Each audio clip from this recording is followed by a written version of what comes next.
Assalomu alaykum aziz kitobxon. Ee, Toshkent telekanalidagi 8-Mo'jiza dasturining navbatdagi soni yana efirda. Bugun biz ustozimiz, do'stimiz Alisher Navoiy nomidagi Toshkent davlat o'zbek tili va adabiyoti universiteti dotsenti, qolaversa universitetning tarjima nazariyasi va amaliyoti kafedrasi mudiri Muhammadiyor Asadov bilan birgalikda mashhur yozuvchi, dunyoga mashhur ko'pgina xalqlarga asarlari tarjima bo'lgan Fyodor Dostoyevskiyning Oydin tunlar asari haqida gaplashamiz. Ustoz, bu umuman Dostoyevskiy ijodi, uning Oydin tunlar asariga kirishdan oldin ijodi haqida bir ikki oz to'xtalib o'tsangizda, nima uchun bu darajada mashhur va yoki ayni paytgacha buning asarlari suyib o'qilishi, dunyoning eng ko'p tillariga tarjima bo'lgan, eng ko'p asari tarjima bo'lgan adiblar qatorida turishi haqida bir ikki oz fikr bildirib o'tsangiz. Assalomu alaykum, hurmatli teletomoshabinlar. Avvalo Dostoyevskiyni ijodi haqida gapiradigan bo'lsak, Dostoyevskiy 20 yoshlaridan ijodga kirib kelgan. Ijodini dastlabki pallalarida juda ham bir ehtirosga berilgan yoshlik damlarida xayoliy sotsializm to'garaklarida qatnashib, yoshlarning psixologik holatlari Dostoyevskiyni juda ham ko'p bezor qilgan, o'shaning ta'sirida bo'lgan. Shuning uchun ham psixologik holat asarlarda ustunlik qiladi.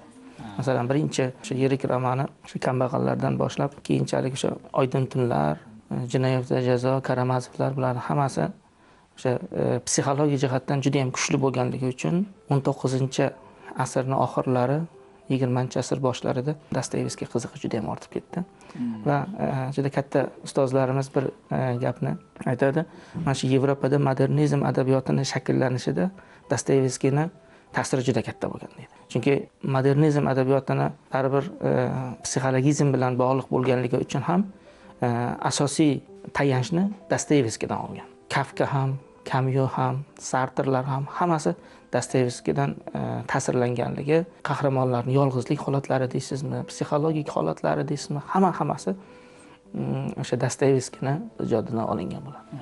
Endi Oydin tunlar asariga kirishdan oldin bu barchamizga ma'lum, bu sentimental qissa hisoblanadi. Sentimental janr haqida qismangina to'xtalib o'tish kerak deb o'ylayman.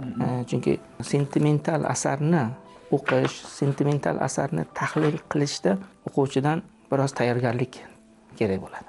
Agar sentimental nasrni xususiyatlarini, qanday talqin qilish mexanizmini kitobxon to'g'ri tushunmas ekan, bu asarlar shunchaki bir maishiy, muhabbatga bag'ishlangan ishqiy asarlardan farqi qolmaydi. Juda ham bir yengil yozilgan asar hisoblanadi, jo'n yozilgan asar hisoblanadi. Vaholanki Dostoyevskiy jo'n yozadigan muallif emas. 18-asrda sentimentalizm Yevropada tommonada portlash bo'lib kirib keldi. 18-asrning eng dominant yozuvchilaridan, mutafakkirlardan biri, hatto Gyotiga ham sentimentalizm ta'sir qilmay qolmadi. O'sha yosh Vertern istroblari romani Gyotining yoshligida yozilgan asar. Oydin tunlar ham Dostoyevskiyning yoshligida yozilgan asar. Dostoyevskiy 26-27 yoshda bo'lgan. Oydin tunlardagi qahramon ham 26-27 yosh atrofida. Shuning uchun sentimental nasr qanday paydo bo'ldi? Sentimental nasr klassitsizm adabiyotidan keyin, mana shu klassitsizm adabiyot davrida va undan keyingi davrda butun adabiyot qolipga solingan bir paytda, butun jamiyat ratsional qoidalarga bo'ysundirilgan bir paytda tuyg'u, his bug'ila boshlaganda qalblar uyg'ona boshladi. Qandaydir bir tug'yon, isyon paydo bo'la boshladi va sentimentalizm, sentiment bu hissiyotda, his bilan bog'liq. Sentimentalizmning asosida hissiyot turadi. Mana shunday adabiy oqimga ehtiyoj paydo bo'ldi va mana shunday adabiy oqim adabiyot maydoniga chiqib ketdi. Endi domla qarangda, ana shu paydo bo'lishi bor-ku sentimental. Bu jamiyat hayotining, ijtimoiy siyosiy hayotining-da ayni paytdagi ketishidan norozi bo'lgan yoshlarning qarashlarini yoki bir shunchalik sevgi, muhabbat girdobiga tushadigan yoshga to'g'ri keladigan yoshlarning hissiyotlarimi? Ikkalasini uyg'unlashtirib aytganimiz to'g'riroq bo'ladi. Chunki ayni hissiyotga beriladigan yosh ham o'sha siz aytayotgan sevgi muhabbatga mubtalo bo'lgan yoshlar atrofida 20, 25, yoshlar atrofida butun dunyo yoshlar, ayniqsa Yevropada mana shu yoshda juda ham hissiyotga beriluvchan. Endi ularda individualizm kuchli bo'lganligi uchun o'zi bilan o'zi ko'proq yolg'iz qolib ketgan odamlar ko'p. Shuning uchun ham hayotni har bir qiyinchiliklarini fojiadek talqin qilish kuchayib ketdi-da va buni oqibatida o'sha tushkun kayfiyat, umidsizlik kuchayib, aql bilan boshqariladigan dunyoni emas, bunday dunyoni inkor etib ko'proq o'zlari xayol qiladigan, o'zlari mana bu utopiya deydi-yu, mana shunday bir utopiya yaratib olib, mana shu utopiyaga talpinish ko'proq bo'lib qoldi mana shunaqa yoshlarda. Mana shunday alfozda sentimentalizm paydo bo'ldi. Endi sentimentalizm bu faqat muhabbat haqidagi adabiyot emas. Bu hissiyot bilan bog'liq, bu qalb bilan bog'liq. Hech bir tirik jon yo'q ekanki, unda his bo'lmasa. Nimadir ko'rasiz, ta'sirlanasiz, yo yig'laysiz, yo kulasiz yoki bitta harakat qilasiz. Mana shuni o'zi hissiyot. Qaysidir yoshda bu narsa juda ham o'tkir bo'ladi. Qaysidir yoshda bu biroz bosiladi. Masalan, aql bilan hissiyot doim bir-biriga qarama-qarshi turadigan holatda rassional adabiy oqimlar, masalan, klassitsizm va realizm hissiyotga har doim qarshi qo'yiladi. Ya'ni romantizm va sentimentalizm degan hissiyotga asoslangan oqimlarga qarshi qo'yiladi. Demak, biz ko'nglimiz nimadir xohlayapti, lekin aqlimiz unga imkon bermaydi. Yo, bu xato deydi. Buni qilma deydi, aqlimiz aytadi. Lekin ko'ngil esa buni xohlaydi. Mana shu yerda aql bilan yurak, aql bilan qalb kelisha olmaydi-da. Bevosita mana shu fikringizga endi asarning ichiga kirib borishga to'g'ri kelib qoldi. Umuman ko'ngil nima xohlasa shuni qilish degan narsa haligi yigitning timsolida namoyon bo'ladi-da, uning uyining ichini tasvirini beradi oydin tillarda. Dostoyevskiy juda chiroyli bergan. O'rgimchak uyalar bosib yotgan, juda xonalar umuman hech qanday ahamiyat berilmagan, shunchaki kirib, shunchaki yashaydigan odam. Ya'ni unga hech narsani qizig'i yo'q odamday degan bir hissiyot bilan boshlanganki, toki o'sha nima deydi, qizini uchratmaguncha, Nastenkani uchratmaguncha bo'lgan voqeatda kelib chiqadi deb o'ylayman. Endi hech narsani qizig'i yo'q degan fikrni qo'llash qay darajada to'g'ri? Sal boshqacharoq yondashsak bu masalaga. U utopiya deganingizdan kelib chiqsangiz to'g'ri keladi. Har bir insonni o'zi xohlaydigan, o'zi orzu qiladigan dunyosi bo'ladi-da. Mana shu utopiyaga harakat qiladi, yaqinlashishga, o'shanga intilish bo'ladi. Sentimental qahramonlarda yangilanishlarga, o'zgarishlarga ehtiyoj bo'lmaydi. Ular bir xillikni xohlaydi. Masalan, o'sha asarda e'tibor bergan bo'lsangiz, u shunday ko'chalarda sayr qilib ketayotgan paytda uylar bilan gaplashadi. E'tibor bergan bo'lsangiz, mana uylarni rangi bir uy aytadi. Qara dedi, meni dedi ta'mirlamoqchi dedi. Meni rangimni o'zgartirmoqchi dedi. Meni rangimni sariqqa bo'yamoqchi dedi. Yana bittasi aytadi, meni arxitektor davolamoqchi dedi. Mana bu shunaqa gaplashyapti-da.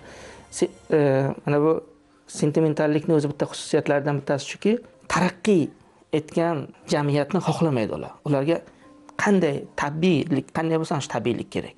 Bu birinchi bitta xususiyat. Ekzotikani xohlaydi. Ekzotikani xohlaydi-da. Chunki utopiya bu ekzotika-ku. Ikkinchi bitta narsa, shahar sharoiti sentimentallarga xos emas. Ularga tabiat kerak. Ular tabiatga oshno bo'lishi kerak. Ular oddiy odamlar bilan suhbatlashish kerak. Keyin sentimental kishilarda ko'proq mana bu qalbdan suhbatlashgisi keladi kim bilandir. Aytadi-ku, menga 2 soat men bilan ochib, ikkita menga ochilib gapiradigan odam bo'lsa, dedi, ikkita gap aytadigan odam bo'lsa, dedi, bo'ldi men dedi. Umrimni yashab bo'ldim deydi. Xayolparast aytadi. Uni baxtini shunda deb biladi. Shuning uchun u yerdagi uyini tasviri ham yoki uni o'zini yashash tarzi ham ma'nosiz, mazmunsiz bir xillik emas. U o'zgarishni xohlamaydi shunchaki. Ekzistensiyalarning tabiatida shunaqa holat bor-da. U yangi o'zgarishlar tabiiylikni yo'qotib boraveradi. Ular imkon qadar tabiiylikni saqlab qolish kerak. Nimaga tabiiylikni saqlaydi? Chunki chaqaloq birinchi tug'ilgan paytda hali u mana bu real hayotni, o'sha muhitni ta'siri uni o'zgartirmagan, salbiy xarakterlar paydo qilmagan paytda u qanchalar beg'ubor, uni hamma yoqtiradi. Ana shu beg'uborlikni saqlamoqchi bo'ladi.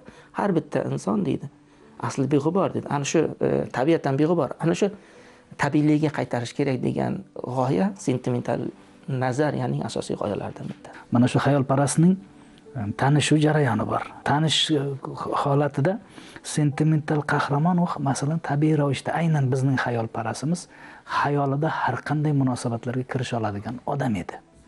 Lekin Nastinka bilan gaplashishga kelgan paytda menga hech qachon qiz bola gapirmagan, hech qanday qiz bilan gaplashib ko'rmaganman, shuning uchun hayajonlanyapman degan gaplarni aytadi. Sentimental qahramonga hayajon qay darajada xos? Endi siz aytgan bu kichik voqea birinchi tunda bo'ladi. Asar struktura jihatdan 5 qismdan iborat, ya'ni 4 ta tun va bitta kundan iborat. Birinchi tun xayolparast sayrga chiqadi va o'zini kundalik ishini tamomlagandan keyin uni bitta zo'r gapi bor. Men kunda bitta vaqtini juda ham hurmat qilaman deydi. Qaysi vaqtda? Hamma ishini tugatib, o'zini uyiga shoshilayotgan payt. Mana bu majburiyatlardan qutulib, nomuvofiq keladigan ishlarni, masalan, o'zi xohlamagan bo'lsa ham, lekin majbur shuni qilishga, shu ishlardan chiqib, uyga ketayotgan paytda, dam oladigan paytda, oilasi bilan bo'ladigan payt, mana shu hamma ishdan uyga qaytayotgan payt, shu vaqtni men yaxshi ko'raman deydi. Hamma o'sha payt sayrga chiqayotgan bo'ladi yoki uyga qaytayotgan bo'ladi. Mana shunday paytda u sayrga chiqadi. Butun Peterburg aholisi ham xuddi sayrga chiqayotgan bo'ladi. Sayrga chiqib kelayotgan paytda Nastinkani uchradi. Nastinka yig'lab o'tirgan. U har doim mana shunday yig'lab o'tirgan, xayol surib o'tirgan odamlarni izlaydi.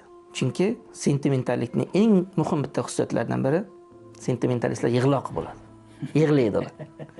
Ha, xayolparast ham yig'loq. O'sha asarni 3-tunidan u ham yig'lashga kirishib ketadi. Juda faol yig'laydi. Hatto Nastinka uni yupatishga tushadi. Bearmon yig'laydi-da. Ha, bearmon yig'laydi. Hozir siz aytayotgan hayajon bu qalbdan to'lib kelgan bir ehtiros. Mana shu ehtirosni bosolmayapti. Ya'ni asarning eng oxirida aytadi-yu, oniy halovat degan so'z ishlatadi. Mana shu oniy halovat. Oniy halovat buning uchun nima?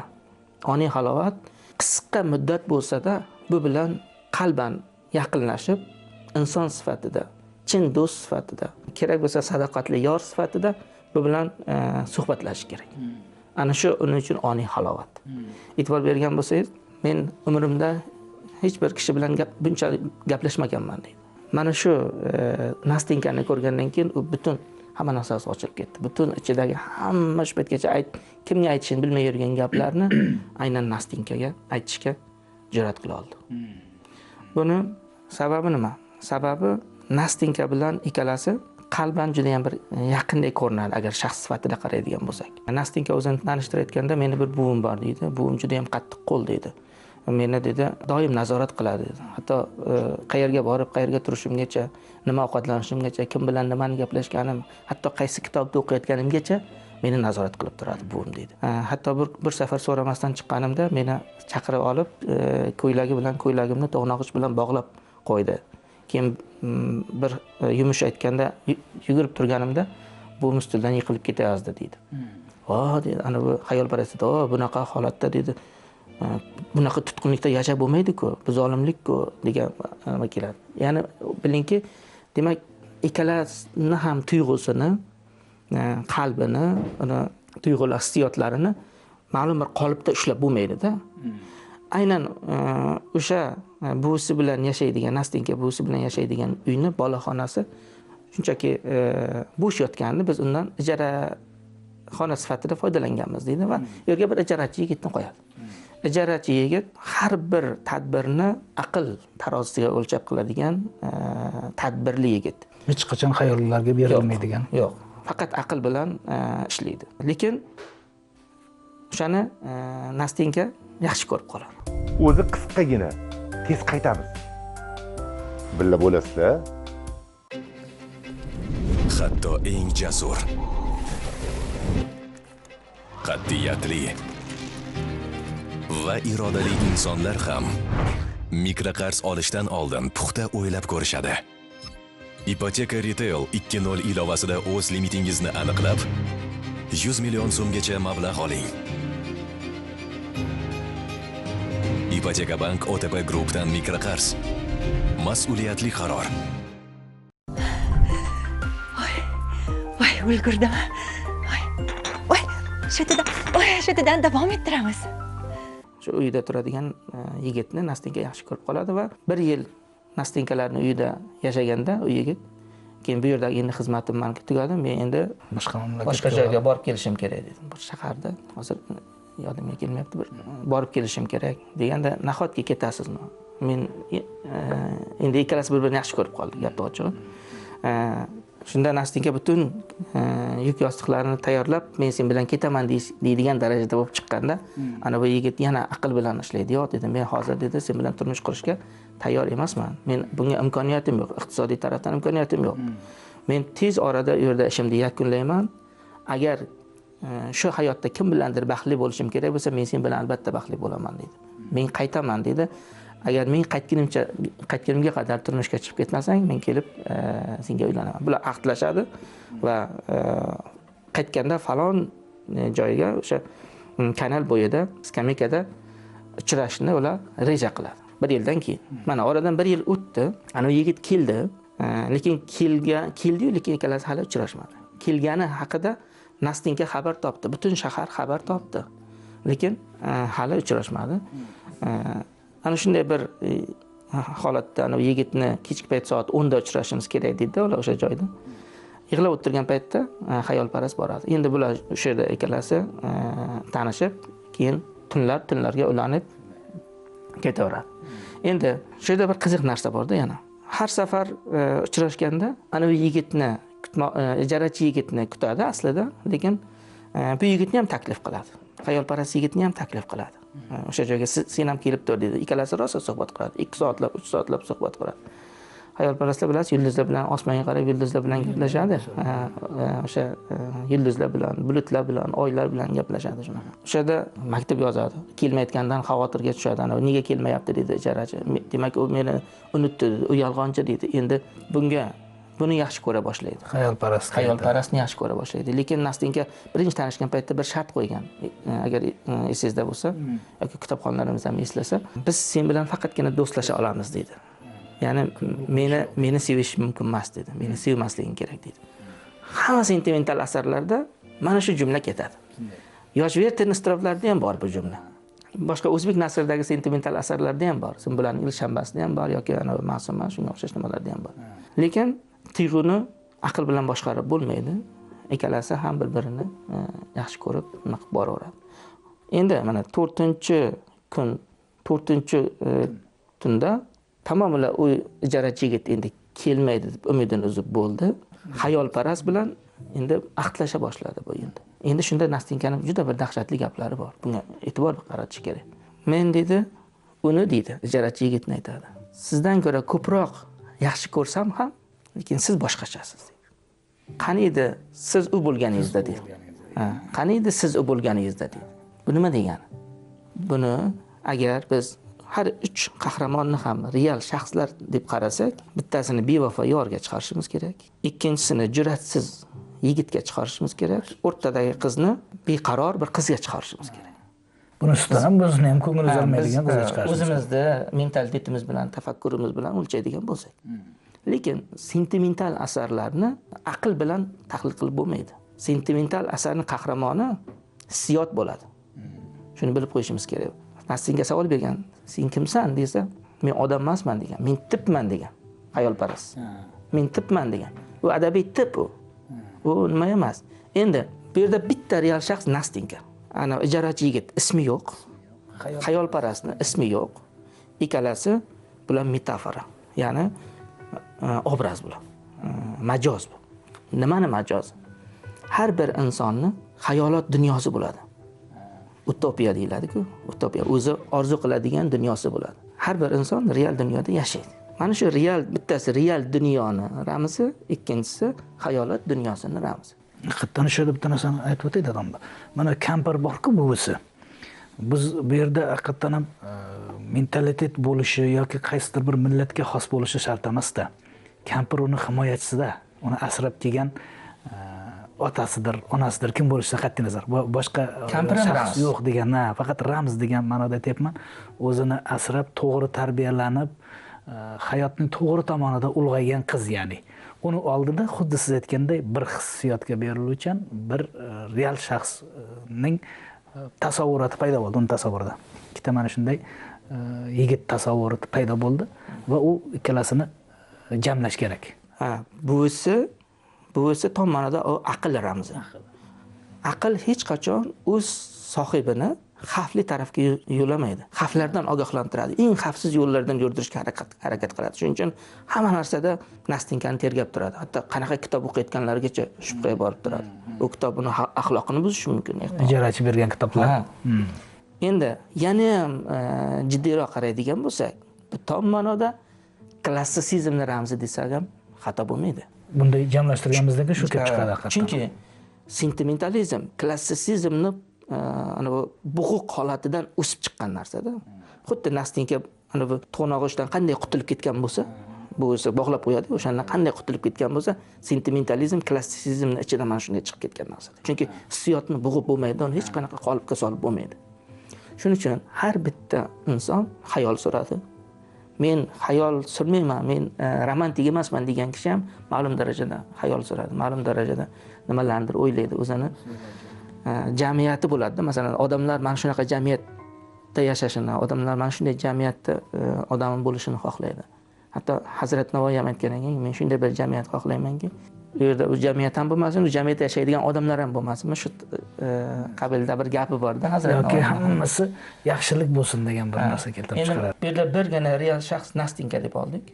Nastinkani ikkita olami bor. Mana shuni sentimental, aynan mana shu Oydin tunlar asarini mana shunday bir formula bilan tekshirsa, menimcha yaxshiroq bo'ladi, to'g'ri tushunish osonroq bo'ladi deb hisoblayman.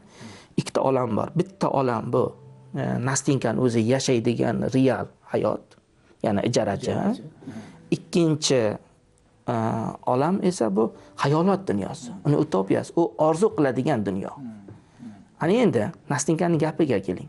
Nastinka aytadi, men deydi, seni yaxshi ko'raman. Sen bilan yashashni xohlayman.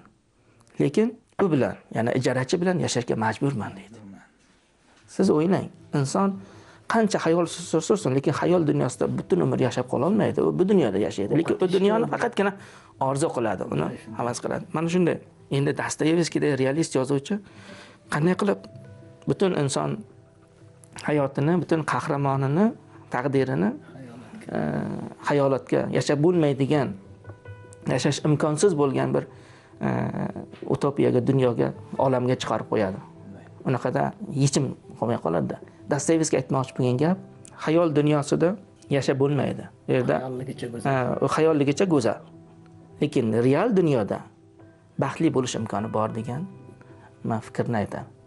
Chunki Nastinka ham o'sha eng oxirgi o'sha 4-tunda tamoman ijarachi yigitdan voz kechib bo'lgan taqdirda bu ikkalasi ahdlashib, bu ikkalasi endi birga yashab, hamma turmushlarini rejalashtirib turgan paytda ijarachi yigit qayerdandir paydo bo'ldi-yu, dabdurustdan hech narsa demasdan ketdi bilan. Endi xuddi boyagida yengil yuz bilan qarasak, yengil ko'z bilan qarasak bu nima bo'ladi?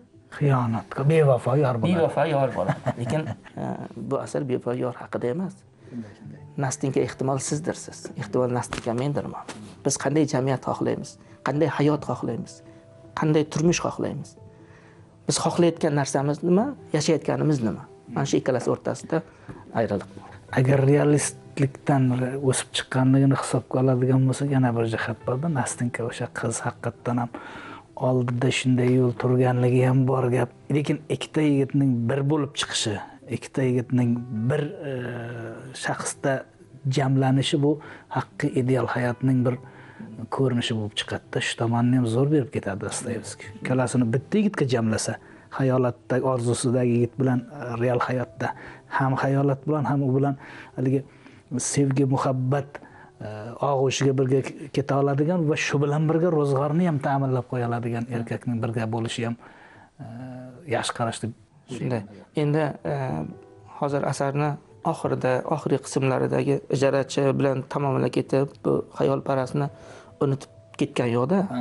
U yerda xayolparastdan ham unga xat keldi keyin. Xayolparastga xat keldi Nastinkadan. Men hech qachon seni unutmayman, sen bilan har doim xayolan sen bilan birgaman.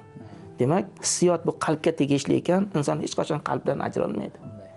Orzularidan, xayollaridan ajralmaydi. Real hayotda o'zini har doimgidek turmush tarzini kechiraveradi, lekin xayol surishdan ham inson to'xtamaydi. Mana shunday bir narsalar bor bu asarda. Endi Oydin tunlar asarini bir qarasangiz juda ham bir jo'n asarga o'xshaydi. Bu asarni Dostoyevskidek bir daho yozgan degan bir fikrlar ham ba'zida bo'lib qoladi. Ana bu shubhaga borib qolasiz. Lekin asarni xuddi hozir men aytganday yoki undan ham ko'ra boshqacharoq bir yo'llar bilan talqin qilib ko'rsangiz, yana ham boshqa bir jihatlar, ochilmagan jihatlar ochiladi. Bu asarning Dostoyevskiy ijodida eng muhim bitta nuqtasi shundaki, bu tom ma'noda psixologik nasr hisoblanadi. Dostoyevskiyning ijodining eng birinchi asarlaridan bittasi. Bundan keyin yozilgan Aka-uka Karamazovlar, Telba, Jinoyat va jazo asarlaridagi psixologik tiplarni hammasini asosi Oydin tunlarga kelib tutashadi. Katta rahmat Muhammad ustoz. Bu umuman inson qaysi sohaning vakili bo'lishidan qat'iy nazar, qaysi sohada ishlashidan yoki bekorchi bo'lishidan qat'iy nazar xayolat dunyosi unga begona emas. Inson ekanki, uni aqli bor ekanki, xayolat bilan aqlini oziqlantirib boradi.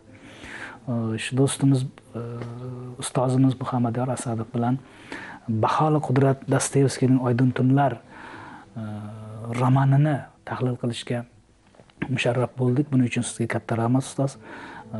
O'ylaymizki, teletomoshabin do'stlarimiz ham, kitob o'qirmanlarimiz ham ayni mulohazalardan keyin Oydin tunlar romaniga bo'lgan qarashlarini ancha-muncha o'zgartiradi. Aziz kitobxon, ko'rsatuvimizning navbatdagi soni ham o'z nihoyasiga yetdi. Ko'rsatuvni tasvirga olishda bizga yaqindan ko'maklashayotgan Book.uz kitoblar do'koniga o'z minnatdorligimizni bildiramiz. Keyingi dasturlarimizda uchrashguncha xayr, salomat bo'ling.